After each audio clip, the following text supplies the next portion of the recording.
Good morning, my lovies. It is Tuesday, February 27th. I hope you guys are well today. Well, let's get into it. Let's see what Spirit is going to encourage us to do today or lecture us, okay? I've briefly gone over these myself, but let's get into the deep root meaning of them. Are you ready? All right, our fairy oracle today. Something I can totally get on board with. Tree wisdom. This tree dryad will help you navigate through your current situation. Her flute can reveal insights and answers through the sounds it makes. Let's remember to pay attention to Mama Gaia. Everything around her, in her, amongst her, is amongst us as well. Okay? The trees, Mother Nature, the grass, the flowers, everything, anything, flora, fauna, you name it. Let's pay attention to Mother Gaia, because she really does have a message. We need her, but she also needs us. All right? So let's use tree wisdom today. All right. Now, angelic light work. Let's see what we got. What number? Number 13.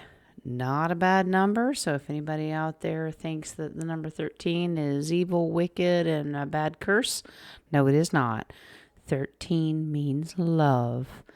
And the angelic light work actually stands for recovery into grace.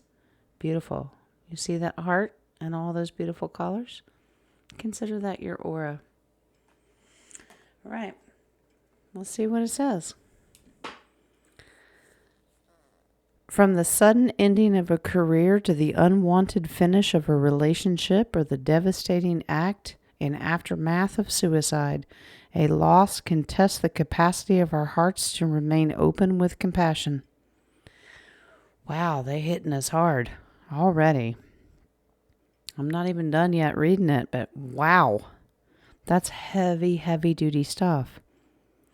Loss can be difficult to process, even if it's more subtle, such as releasing a habit or belief system you cannot rely upon anymore. All loss can carry pain. However, there's a spiritual commitment, a promise that you and all souls impacted by loss shall be loved and guided by the angels to find a healing pathway through the emotional wreckage. In some way, you shall grow and heal stronger than you were before. This oracle brings comfort in response to grief to all in need. Grace shall descend, and from that grace there shall be growth, and from that growth there shall be gratitude. Fear not, your heart shall know peace again.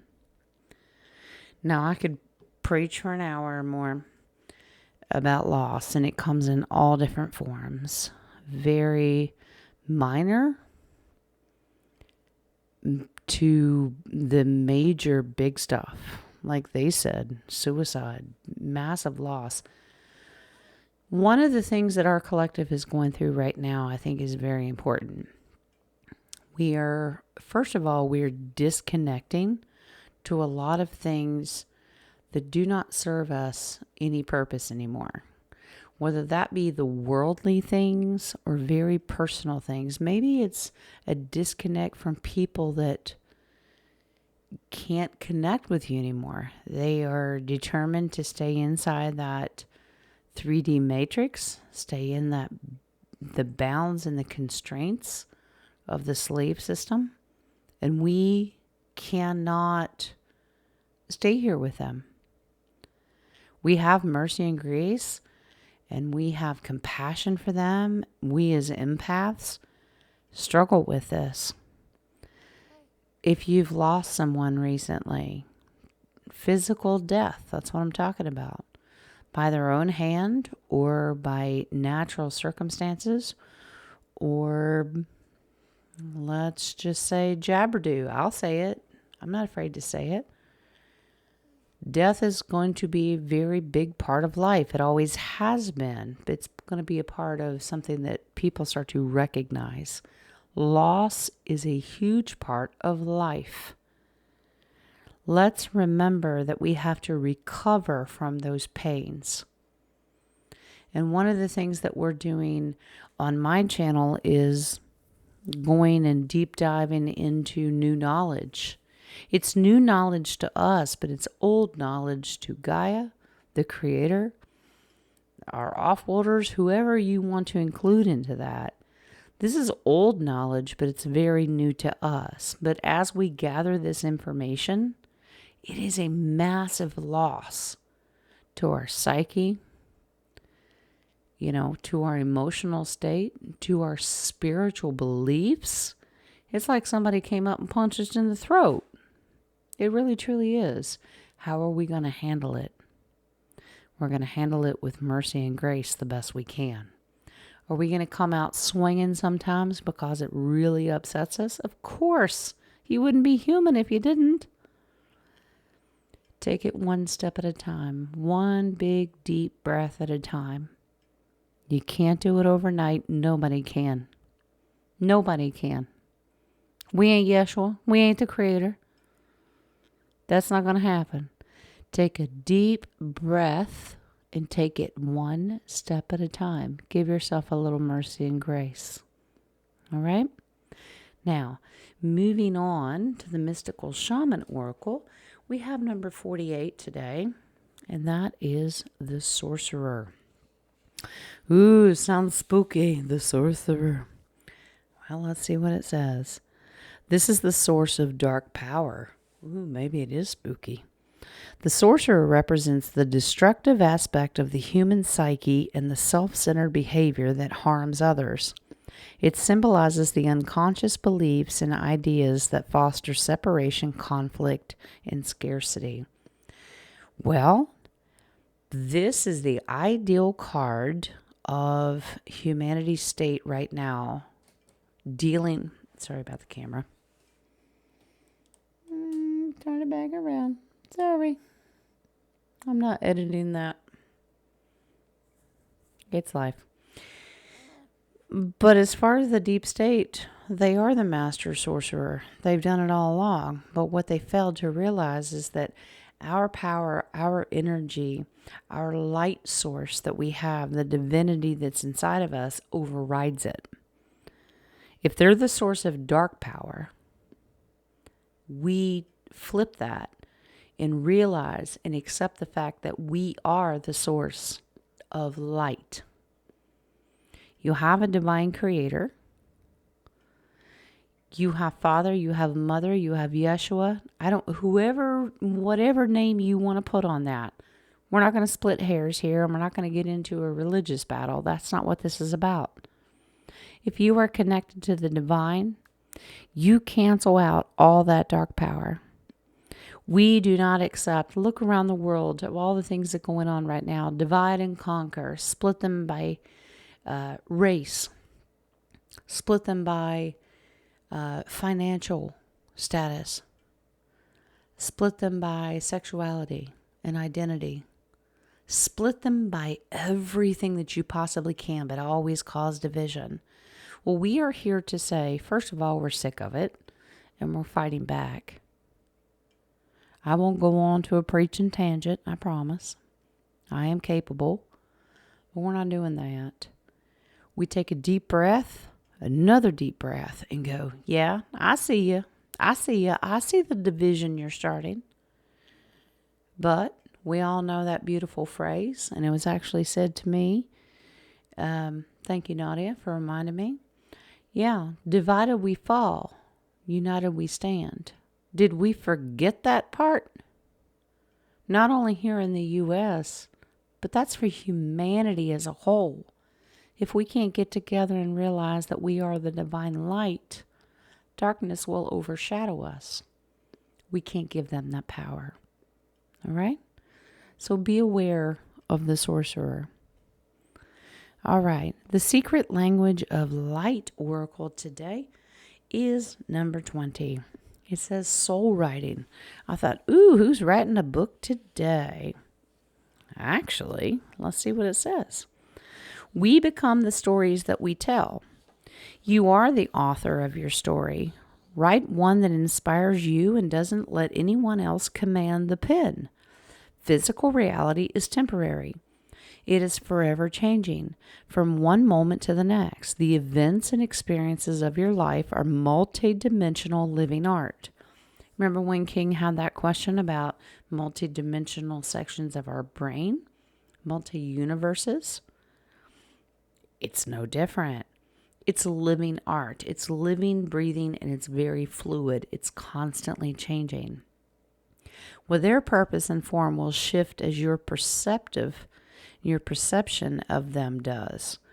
So remember, it's about how you perceive things. Are you looking at it with complete open, wide eyes, or are you limiting yourself?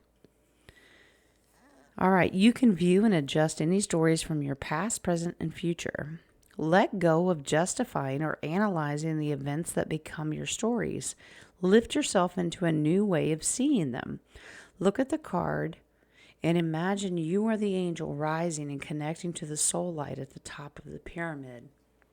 I'll bring this up close so you can do that. I'll say it again. Look at the card and imagine you are the angel rising and connecting to the soul light at the top of the pyramid. From this expanded view, you can see all your stories and their facets from a neutral position. A higher perspective will unveil and reveal what was previously unknown. You may be surprised, shocked, or embarrassed that the story you have identified with is not what you thought it was. Well, don't stress. This indicates that the stories are shaking loose and healing is occurring. You are doing so well. You are worthy and you are loved.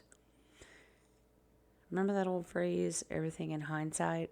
When you're going through it, we tend as humans to let our ego see the darkness and all the nasty, the ugly, everything that swamps our life at the time. But then later down the line, even if it's just a matter of hours, days, months, it could be years, you go back and in hindsight, I do this all the time. Wow, that's why it happened. It was a teaching lesson, a teaching time for me and my soul. And then in hindsight, you realize, wow, the divine creator really did have it planned out. You can shake your fist at the time being going, why won't you do it my way? I want it this way. Well, sorry, guys. Doesn't work that way. Divine creator just kind of pats you on the head and going, love your heart, aren't you precious, lovey? Honey, trust me. It's better this way. We have to learn to rely on that faith that your will be done and I will accept it. Oh, you make it sound so easy, Jen. No, it ain't.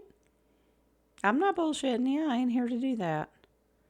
Soul writing is remembering your journey, your soul contract, and going and realizing why things happened, when they happened, why they happened, and who they happened with. So let's do a little soul writing. I still encourage anybody out there to write a journal. Write down your life events. You never know who's going to come behind you. We may have a collective publishing company before this is over with and everybody gets to tell their testimony. Write it down. Write what you're going through, what you feel, what you experience, and what you learned. That's huge. All right? All right. Love and Light Oracle today. Retreat from the outside world. Well, love their heart. Well, Katrina's talking about sending Jen and her family on a vacation. I said Jen, not her family. Retreat from the outside world. The rain and snow come down from the heavens and stay on the ground to water the earth. Huh? What's that got to do with anything? That means your perception, you're looking from above. You see all the beautiful things. We look at a weather report and going, oh, great, it's going to rain, it's going to snow, it's going to do this, it's going to do that. You see all the negative stuff, but from a above perspective is your retreat from the outside world. Put yourself outside of this world for once and see that point of view. It really is. So once again, Spirit has a theme. Today they want you to think outside the box. Think outside the box. Where are you? What is your perception of your life and the world? All right? Okay, here we go. Now, let's do Miss Elena Fairchild. Who we have? White Light Oracle today. Let's see if we can pronounce it. Number 17. The 528 Hertz, which I do love. The Mandala of the Heart. How pretty. All right. Well, let's go into the book and let's see what Miss Elena Fairchild has to say. And then, of course, you know, Jen will have her opinion or she won't. Number 17. All right. Here we go. Sometimes aspects of your life fall apart and don't go as planned. This is so that they can come back together in a beautiful new way. Trust in the goodness and the inevitable blessing of your destiny falling into place. Do not trust your fears. Put your faith in love of your heart. A heartfelt wish is going to manifest. You know, that leads into the perspective aspect too. We tend to look at our plans, and when they fall apart, we shake our fist at the Creator going, why? When we should be going, okay, now you're going to bring it back together. You're going to make it sense. Now it's beautiful. Now I can see it. Let's remember that. We don't lean on fear. We lean on faith. All right? What's in your heart? Who do you have faith in? Have faith in yourself, but ultimately, all honor and glory, have faith in your Creator. Okay? It's your White Light Oracle. All right, Cali Oracle for today. We have number 20. Let's see if Jen can butcher this name. Chinamasta. Cinnamon Masta.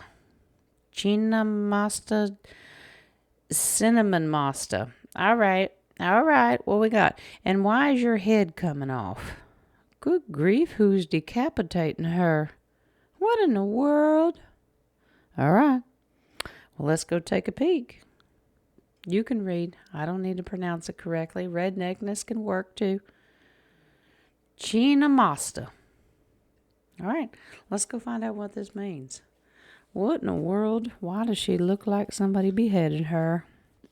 Okay.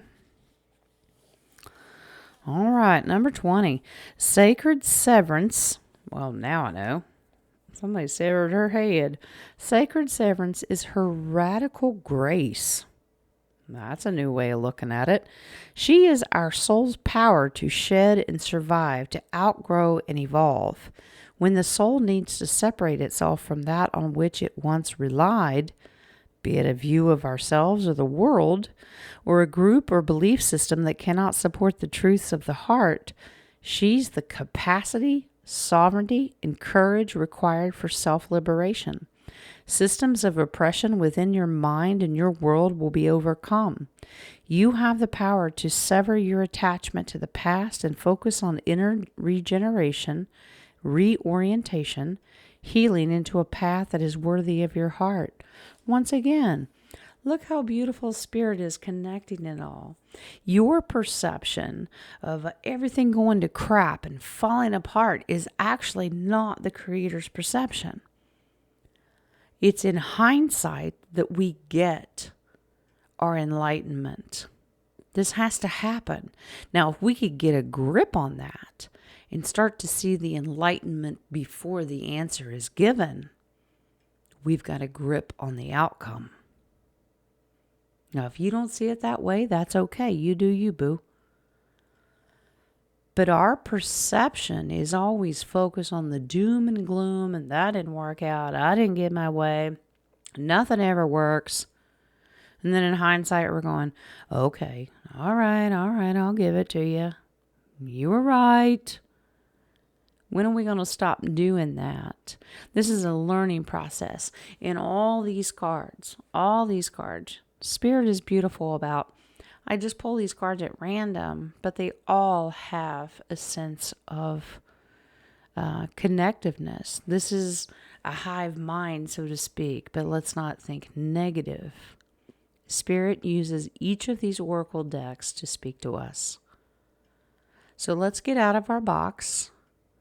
We control freaks.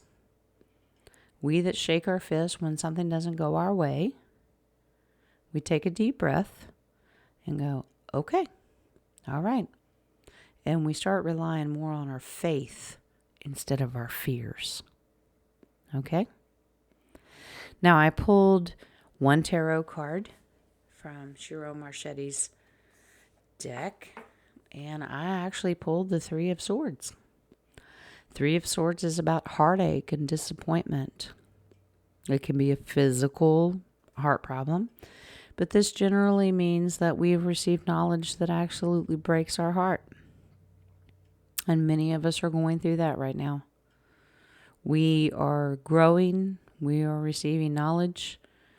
We are coming across people that are breaking our hearts left and right. I'm like, why are you giving me a tarot card that's all negative? Because you're supposed to take the intention behind it and turn it into positive. Are you going to focus on this loss? Or are you going to take that heartbreak, and you're going to remember who's in charge to get you back on track and reconnect you to your faith and go, it's okay. I'm hurting right now. Give me a minute. Little mercy and grace. Nobody does it automatically. We're not made that way. Be a human. It's okay. But don't stay stuck and heartbroken. The healing will happen. Tarot in reverse, this card means healing. So let's work on that part. Even in all of our heartbreak, there is healing. If we remember the divine creator. All right? A little long-winded today. Sorry, but, Jen does Jen. She got a big mouth. All right, guys. Enjoy your Tuesday. Have a very, very blessed day. I hope you meditate and pray on this and give all honor and glory to the Creator for this message. All right? I love you. I'll see you tomorrow. Bye.